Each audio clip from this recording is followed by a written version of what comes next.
სხეულმა როგორც კი უარი თქვა ამ პერსონაჟის თამაშზე, იმ წუთას გაჩნდა კიბო. რა პერსონაჟს თამაშობდი? უხეში, არარომანტიკული, დამოუკიდებელი ქალი. ჩემი იმდროინდელ იმიჯში არანაირად არ ჯდებოდა კიბოს დიაგნოზი. რისთვის დამმართი? არ მკითხო რატო. არ მაქვს მაგითხვას პასუხი. დაისვენა ტვინ. იცი რამდენ რაღაცას არ გავაკეთებდი? ჩვენ ვეპყრობთ ჩვენ სხეულს როგორც ტრანსპორტი, რომელიც გადაადგილებს ჩვენ თავს. სიცოცხლე არ არის გრანტით.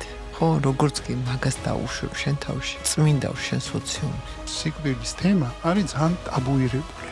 მე რომ ვამბობ, რომ კიბო მაქვს, ეს უკვე აღიარებაა. და რას უშვები ამ ემოციას აუ, უარ კლავ. ამჟღავნე? გადააგდე, სადღაც იქით. უკან. რომელი უფრო სასიამოვნო იქნებოდა ახლა რა ვიცი. უშმაიკა თუ მე დავამარცხებულიყო, რა თქმა უნდა, მე დავამარცხებულიყო, ბევრად უფრო სასიამოვნოა. სიყვარულის მოპოვებას არ სჭირდება არაფრის დამტკიცება. შეგიძლია აკონტროლო რა. როგორი იქნება დასასრული.